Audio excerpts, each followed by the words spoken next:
Nyara préparait un dîner tranquille pour son mari, Aekon, dans leur confortable maison d'Abuja.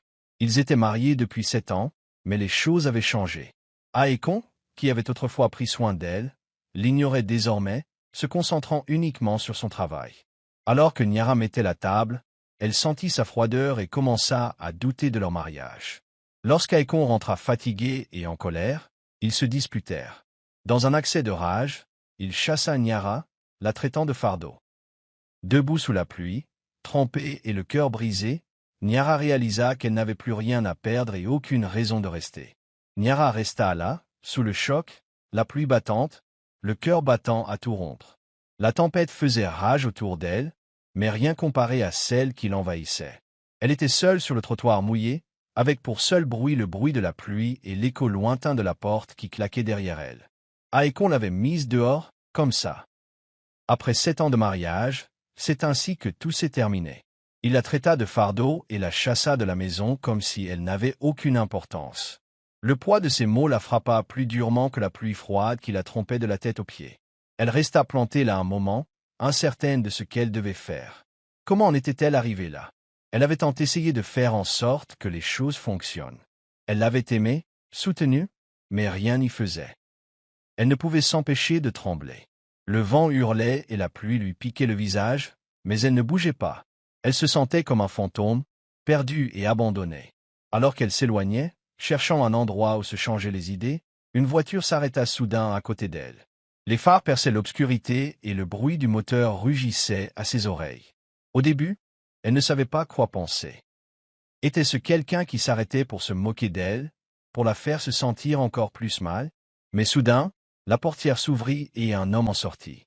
Il était grand, avec des yeux bienveillants qui semblaient la transpercer. Il portait une veste et, sans un mot, il s'approcha d'elle. Ses pas étaient calmes et mesurés, comme s'il n'était pas pressé, comme s'il se souciait vraiment d'elle. « Tu as l'air d'en avoir besoin », dit-il en lui tendant sa veste. Nyara était stupéfaite. Elle s'attendait à de la cruauté, peut-être à d'autres insultes, mais pas à de la gentillesse.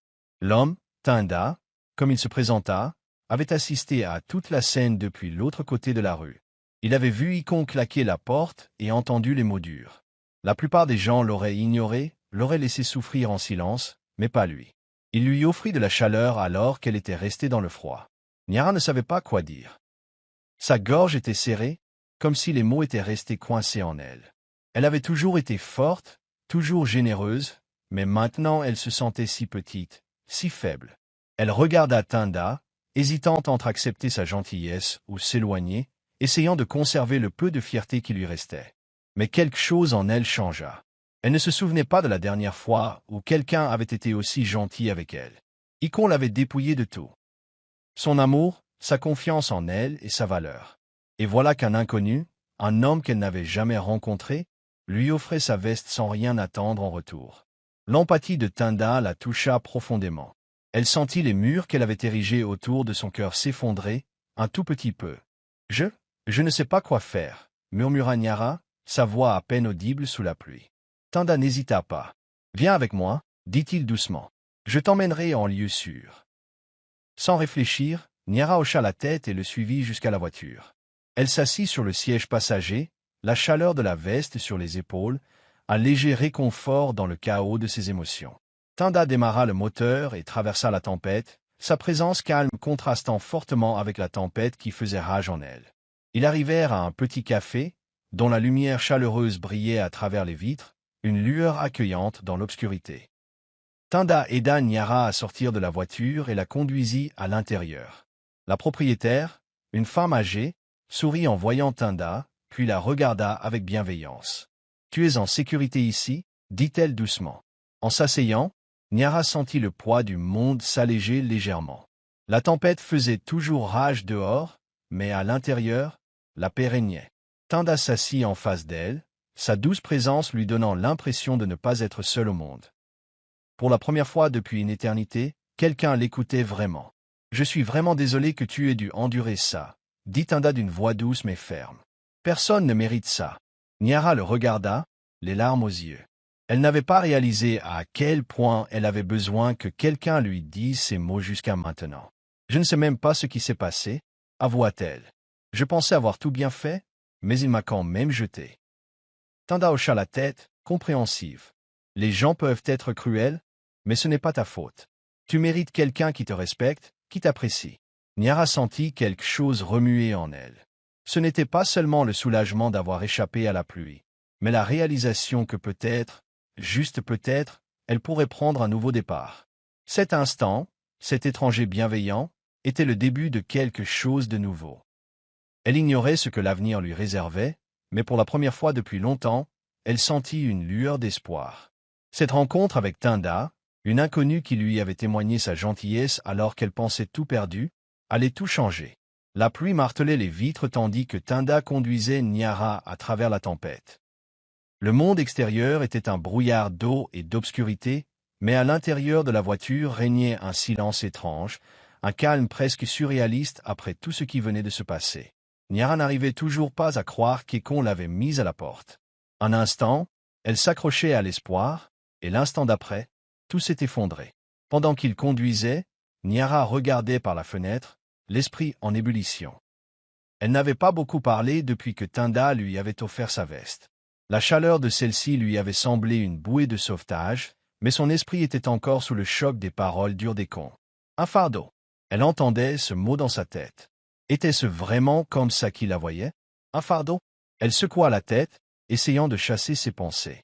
Ce n'était pas le moment de penser à lui. Elle devait se concentrer sur le présent. La voiture de Tanda ralentit tandis qu'ils s'arrêtaient devant un petit café, dont les lumières scintillaient sous la pluie. Dès qu'ils sortirent de la voiture, la chaleur du café frappa Nyara comme une vague.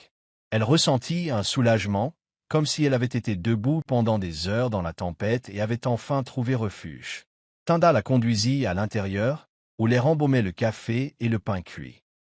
Le café était chaleureux, avec une lumière tamisée et le murmure discret de quelques clients attablés. La propriétaire, une femme d'un certain âge au regard bienveillant, les accueillit avec un sourire avant de les conduire à une petite table près de la fenêtre. Nyara s'assit, sentant le poids de ses vêtements trempés et de ses cheveux humides. Tanda était assis en face d'elle, sa présence apaisante et rassurante. Elle ne se souvenait pas de la dernière fois où quelqu'un avait été aussi gentil, aussi patient. C'était étrange, presque irréel. « Tu vas bien ?» demanda Tanda d'une voix basse et douce. Nyara hocha la tête, mais elle n'était pas sûre de dire la vérité. Elle n'allait pas bien.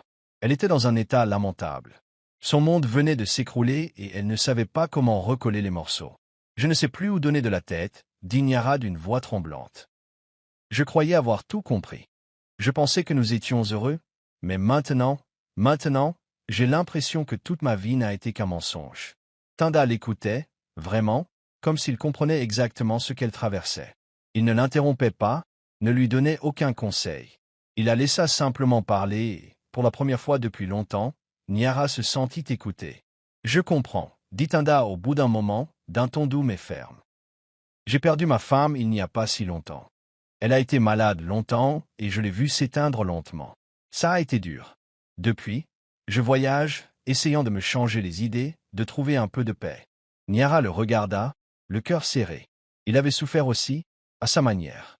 Il y avait une tristesse dans ses yeux, une profonde perte qui reflétait la douleur qu'elle ressentait. « Je suis désolé, » murmura Nyara, ne sachant pas quoi dire d'autre.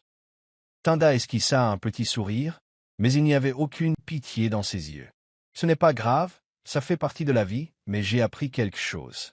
On ne peut pas vivre comme si tout allait bien alors que ce n'est pas le cas. Il faut affronter la douleur, la laisser entrer et la laisser nous enseigner. » Nyara sentit une boule se former dans sa gorge. Elle avait passé tant d'années à faire comme si tout allait bien, à prétendre qu'on l'aimait, qu'ils étaient heureux, mais maintenant, tout lui avait été arraché et elle ne savait plus quoi faire. Tanda continua. « Je sais que c'est dur, mais tu n'es pas obligé de l'affronter seul. Si jamais tu as besoin d'un endroit où dormir ou de parler à quelqu'un, tu es la bienvenue chez moi. Je n'attends rien en retour. Je veux juste aider, du mieux que je peux. » Son offre était inattendue, et Nyara fut submergée d'émotion. Comment pouvait-il être si gentil avec une inconnue comme elle? Il ne connaissait même pas son histoire, et pourtant il lui offrait la sécurité, un endroit où se reposer. Elle se sentit bouleversée, non seulement par la gentillesse de son offre, mais aussi par le soulagement qu'elle lui procurait. Pour la première fois depuis longtemps, elle ne se sentait plus seule. La chaleur de Tinde, sa compassion sincère, commencèrent à faire fondre la glace qui s'était formée autour du cœur de Niara. Elle n'avait pas réalisé à quel point sa vie était devenue froide et vide jusqu'à cet instant. L'amour et la compréhension que Tinde lui témoignait lui donnèrent l'impression de pouvoir respirer à nouveau. Le cœur de Niara s'adoucit, le poids de sa douleur s'allégea un peu. Peut-être, y avait-il de l'espoir après tout. Le lendemain matin, Niara se réveilla dans une petite chambre douillette chez Tinde. La douce lumière qui filtrait par la fenêtre était chaleureuse et apaisante. Elle contrastait fortement avec la tempête qu'elle avait affrontée la nuit précédente. Elle avait passé les derniers jours chez Tinde, s'accordant le temps de se ressourcer. Pour la première fois depuis longtemps, elle se sentait en paix. Tinde avait été gentil avec elle, lui offrant un endroit sûr où se loger et la laissant se confier sur tout ce qu'elle avait traversé. Sa gentillesse était inattendue, et c'était exactement ce dont elle avait besoin. Pendant ce temps, de retour chez eux, et qu'on commençait à ressentir le poids de ses actes. Assis dans leur salon vide, ils fixaient l'espace où se trouvaient les affaires de Niara. Ses amis et sa famille parlaient tous de leurs disputes et de la façon dont ils l'avaient maltraité. Ils lui dirent qu'il était allé trop loin, que la mettre à la porte était impardonnable, et qu'on s'était toujours vanté d'être un bon mari. Mais il réalisait maintenant à quel point il avait blessé Niara. La culpabilité s'insinua dans son cœur. Cette prise de conscience le frappa violemment. « Que ai-je fait » pensa-t-il. Il se demanda s'il l'avait perdue à jamais. Il ne parvenait pas à se défaire de l'idée que Niara pourrait ne jamais revenir, et cette pensée lui retournait l'estomac. Mais son orgueil, cette part obstinée en lui qui refusait d'admettre ses torts, l'empêchait de lui tendre la main. Il ne parvenait pas à s'excuser, même s'il savait au fond de lui que c'était la bonne chose à faire. La tempête dehors semblait refléter le chaos qui régnait dans son esprit. La pluie tombait à verse, comme si la nature elle-même faisait écho au trouble qu'on ressentait. Il regardait par la fenêtre, partagé entre le désir d'arranger les choses et l'orgueil qui le retenait. De retour chez Tinda, Niara commençait peu à peu à ressentir quelque chose qu'elle n'avait pas ressenti depuis longtemps. L'espoir.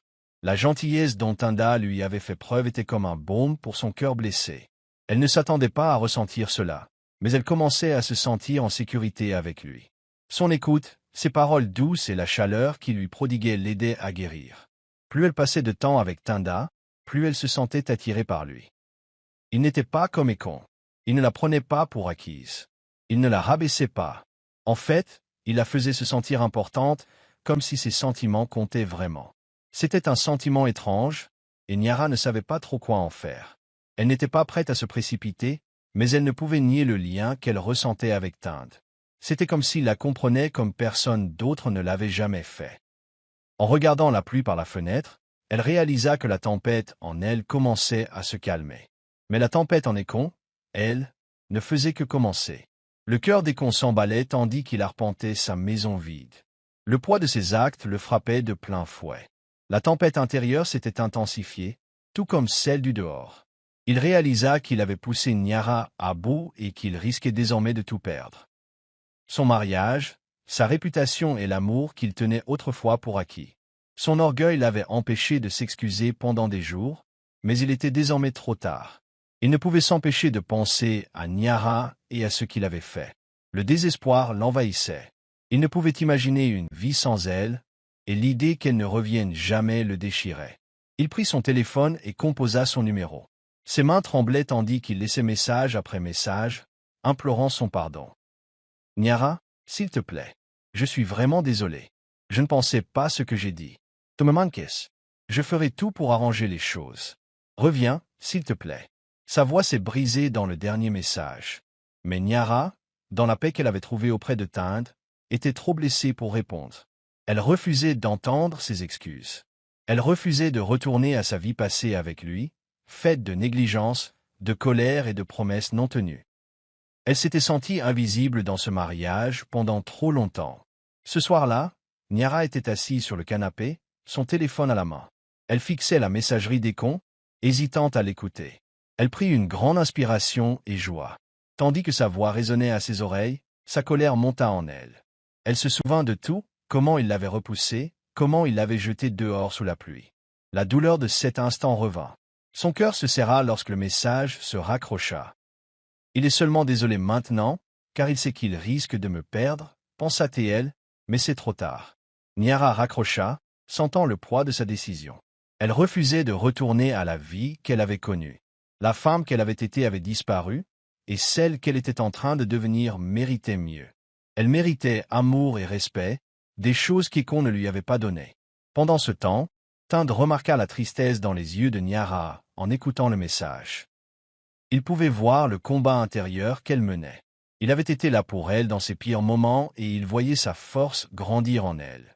À mesure qu'ils passaient du temps ensemble, Nyara commença à s'ouvrir, laissant Tinde partager ses peurs, ses espoirs et la douleur qu'elle avait enfouie si longtemps. Tinde lui offrit quelque chose qu'Ekon n'avait jamais eu, le respect. Il lui témoigna de la gentillesse sans rien attendre en retour. Pour la première fois depuis des lustres, Nyara se sentit en sécurité. Elle pouvait rire sans craindre d'être jugée et pleurer sans se sentir faible. La chaleur de Tinde contrastait fortement avec la froideur dont Ekon lui avait fait preuve. Plus elle était près de lui, plus elle comprenait que l'amour ne rimait pas forcément avec souffrance.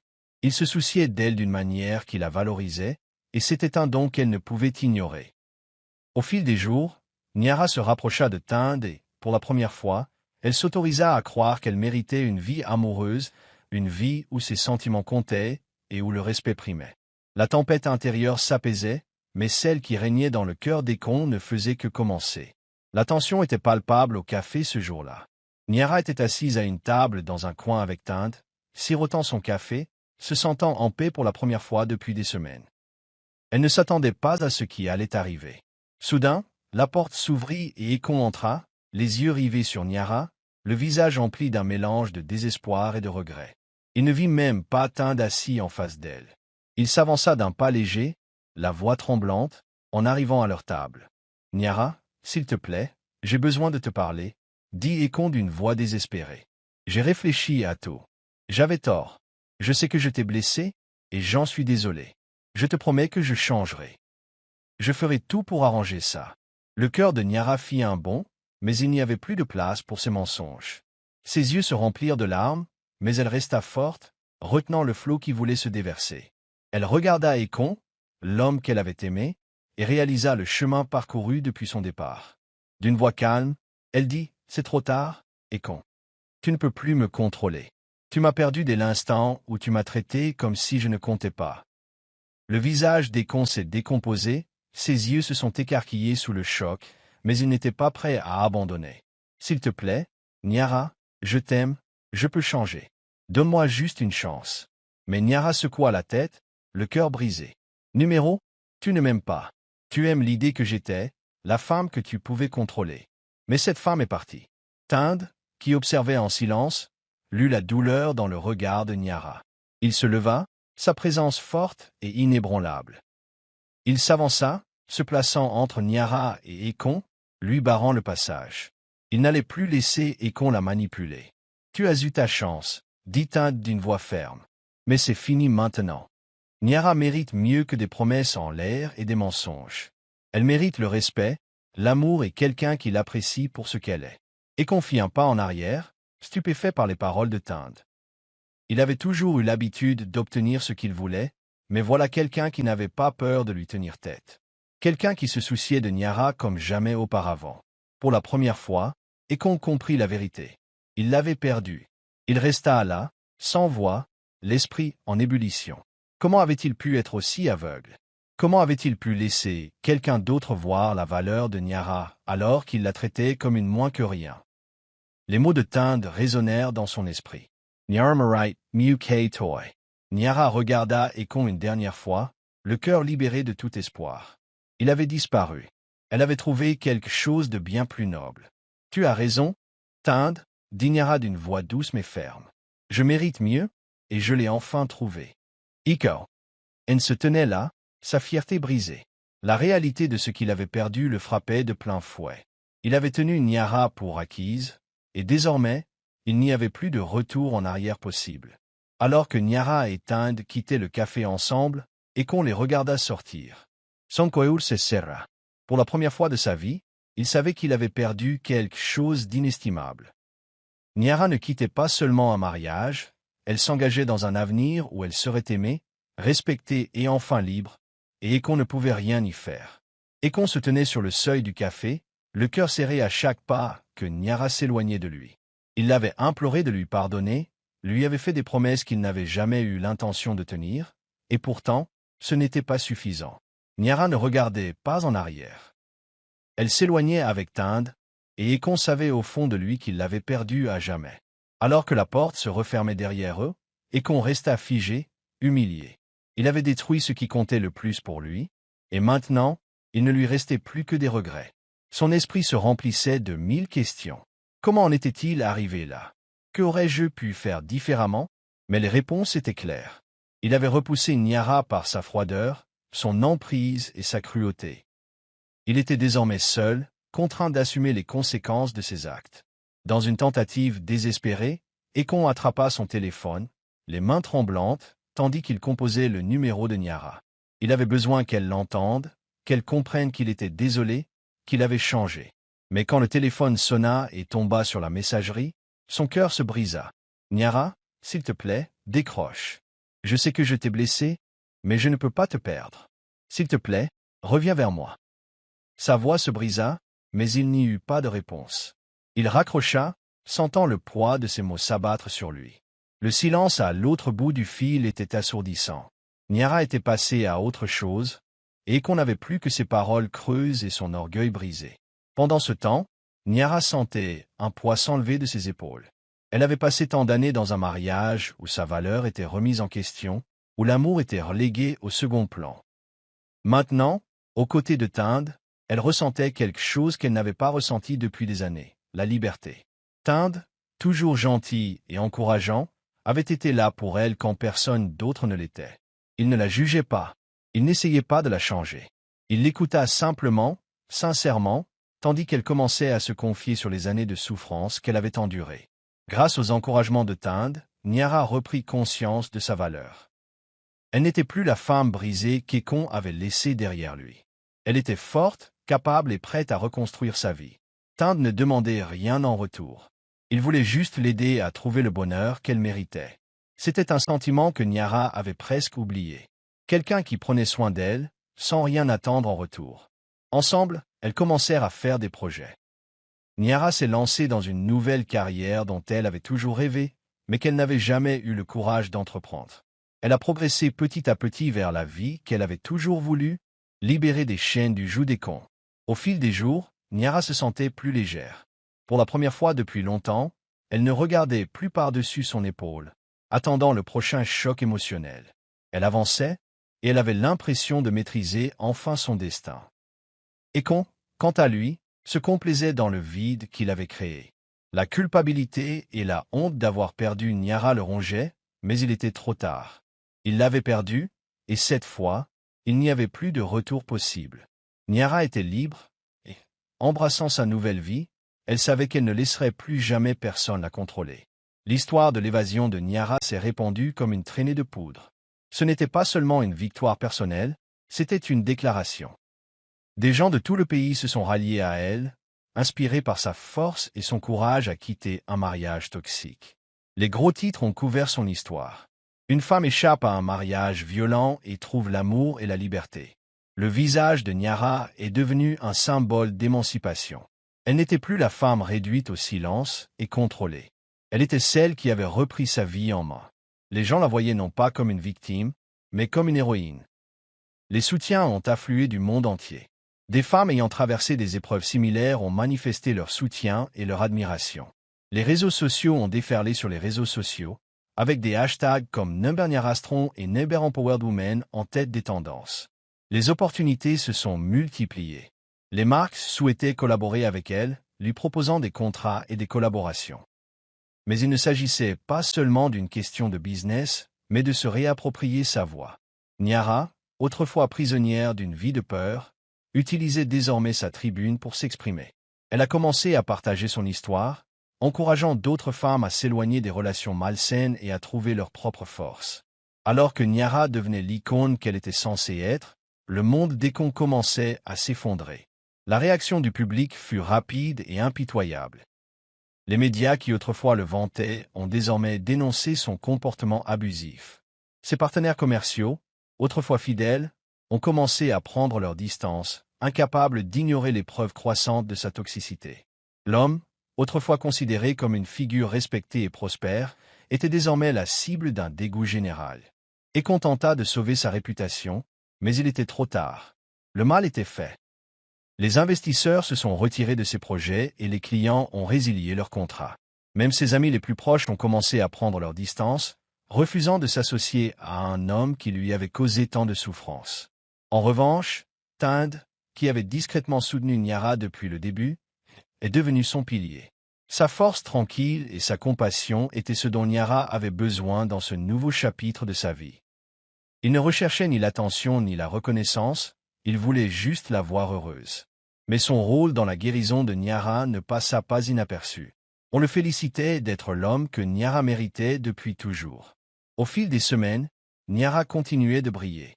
Elle commença à donner des conférences, partageant son cheminement vers la guérison, la découverte de soi et l'indépendance.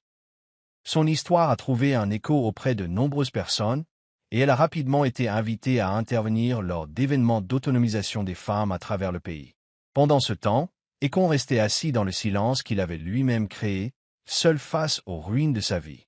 Chaque tentative pour arranger les choses ne faisait que l'enfoncer davantage dans la honte et le regret. Sa réputation, autrefois bâtie sur le succès, était désormais ruinée. Nyara, en revanche, prospérait. Elle avait trouvé le courage de s'échapper.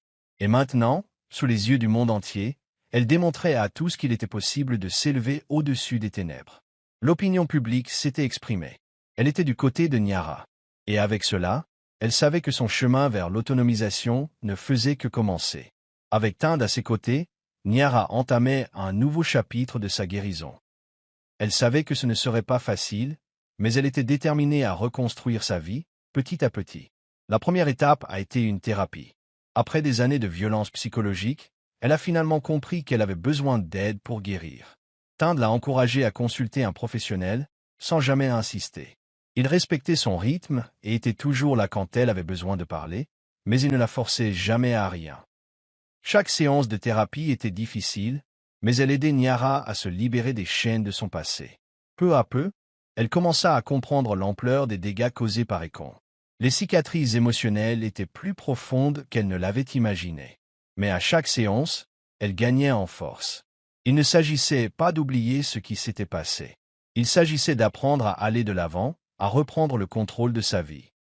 Tout en surmontant sa douleur, Nyara a également commencé à se concentrer sur sa carrière. Avant l'arrivée d'Akon, elle était passionnée par son travail. Mais au fil des ans, il avait érodé sa confiance en elle, la faisant se sentir petite et sans importance.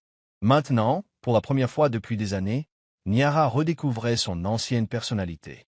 Elle se consacrait à des projets qu'elle avait autrefois mis de côté, poursuivant des objectifs qu'elle avait oubliés.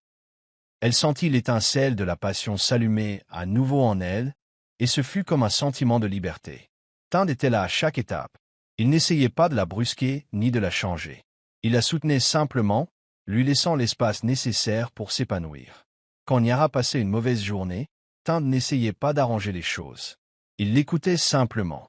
Il ne lui a jamais dit quoi faire ni quand prendre des décisions concernant leur avenir. Il savait que la guérison ne pouvait être forcée. C'était quelque chose que Nyara devait faire selon ses propres conditions. La façon dont Tinde la traitait lui avait permis de le voir sous un jour nouveau. Au début, elle l'avait vu comme quelqu'un qui l'avait sauvée, quelqu'un qui était intervenu lorsqu'elle était brisée et perdue. Mais avec le temps, Nyara a commencé à comprendre que Tinde n'était pas seulement son sauveur, il était son égal. Il respectait son indépendance et sa force. Il n'a jamais cherché à la contrôler ni à accélérer sa guérison. Il lui a permis d'être elle-même, ce qu'elle n'avait jamais connu auparavant. À mesure que la guérison de Nyara progressait, ses sentiments pour Tinde grandissaient également. Ce qui n'était au départ qu'une gratitude se transforma en quelque chose de plus profond. Elle commença à réaliser que Tinde n'était pas seulement un homme bienveillant qui l'avait aidé à échapper à son passé, c'était quelqu'un qu'elle admirait, qu'elle respectait et avec qui elle pouvait se voir construire un avenir. Sa patience, sa compréhension et son soutien indéfectible lui avaient montré ce qu'était le véritable amour. Leur amour ne reposait pas sur des promesses ou des attentes, mais sur la confiance, le respect et la liberté d'être soi-même. Niara avait passé tant d'années dans un mariage où elle se sentait contrôlée et piégée, mais avec Tinde, elle se sentait libre, libre d'être elle-même, libre de s'épanouir et libre d'aimer sans crainte. Pour la première fois depuis longtemps, Niara se sentait en paix. Elle n'était plus victime de son passé, elle était une survivante. Et avec Tinde à ses côtés, elle savait que l'avenir lui réservait des possibilités infinies. Ensemble, ils créaient quelque chose de beau, un amour fondé sur l'égalité, le respect et la liberté de s'épanouir. Tandis que Niara continuait de guérir, elle se sentait plus forte que jamais. Et avec le soutien de Tinde, elle savait que son parcours était loin d'être terminé. Ce n'était que le début d'un nouveau chapitre passionnant de sa vie. Au fil du temps, le lien entre Niara et Tinde s'est renforcé et leur vie est devenue un magnifique témoignage de guérison, d'amour et de respect mutuel. Niara, autrefois brisée par l'homme qu'elle aimait, se retrouvait désormais dans une relation où elle était valorisée pour ce qu'elle était. Tinde n'a jamais essayé de la changer. Il a accepté son passé, ses défauts et ses forces. Ensemble, ils ont construit une vie faite de confiance, de rire et d'une profonde compréhension des besoins de l'autre. Le parcours de Niara n'a pas été facile. Il y avait des jours où les souvenirs de son passé la faisaient souffrir et où les cicatrices des violences psychologiques refaitent surface. Mais grâce au soutien indéfectible de Tinde, elle a appris à affronter ses ombres. Elle a retrouvé sa voix et pour la première fois, s'est sentie véritablement libre. Elle se concentra sur sa carrière, suivit ses passions et redécouvrit la femme qu'elle avait été. La femme confiante, indépendante et forte qu'elle avait presque oubliée. Entre-temps, la vie d'Ekon prit un tournant différent. Resté seul, sans personne pour le soutenir, il regarda Niara, impuissant, s'éloigner. Ses amis et sa famille, qu'il avait autrefois soutenu dans ses méfaits, lui tournèrent le dos, esséhurés par ses actes. Ses partenaires commerciaux prirent leur distance, incapables d'ignorer son comportement passé. Ekon, incapable de saisir la profondeur de ses erreurs, se laissa submerger par ses regrets. Il vit Niara, désormais épanouie et heureuse, et ressentit tout le poids de la perte qu'il avait causée. Mais il était trop tard pour faire marche arrière. Le contraste entre les vies de Niara et d'Ekon était on ne peut plus flagrant. Niara était désormais entourée de personnes qui l'aimaient et la respectaient. Des personnes qui voyaient sa force et l'appréciaient pour la femme qu'elle était devenue. Elle avait dépassé l'homme qui la contrôlait et la rabaissait. Ekon, quant à lui, n'avait plus personne pour partager ses regrets. Il avait tout perdu, le respect de ses pairs, son mariage et la femme qu'il avait aimée. Alors que Niara se tenait fièrement aux côtés de Tinde, elle réalisa le chemin parcouru. Elle n'était plus définie par l'homme qui avait tenté de la briser. Elle avait retrouvé sa vie, son bonheur et sa valeur. C'était une femme qui avait choisi de surmonter son passé, non pas pour être une victime, mais une survivante.